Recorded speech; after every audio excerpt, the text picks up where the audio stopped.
আসসালামু আলাইকুম গাইস, কেমন আছেন সবাই? আমিও আলহামদুলিল্লাহ ভালো আছি। আপনাদের লগে একটা ব্লগ শেয়ার করতেছি।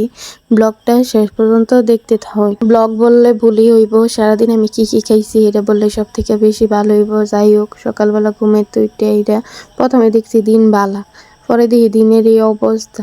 পরে মা দেখছি ভাত রাঁধছে, তো ভাত লইলাম। ভাতের লগে দেখছি মুচমুচা করলা ভাজি করছে, এটা আমার খুবই প্রিয়। এমনিতে আমি করলা ভাজি খাইতে পারি না, আমার তিতা লাগে, কিন্তু এই করলা ভাজির একটু তিতা হয় না, আমার কাছে খুব ভালো লাগে। আপনাদের কাছে কেমন লাগে কমেন্টে জানেন।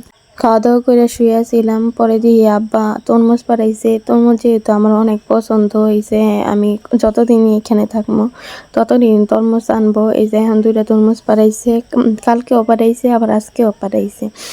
যাই হোক, এই যে দেখেন আপনি করে দেখাই, তরমুজটা কিন্তু আসলে ভিতরে অনেক সুন্দর। আমি ফোনে দেখতাম এমন তরমুজ, কিন্তু আজকে বলতে যেদিন আনছিল ওই দিন ফার্স্ট টাইম এমন তরমুজ দেখছি, এত ফ্রেশ ছিল।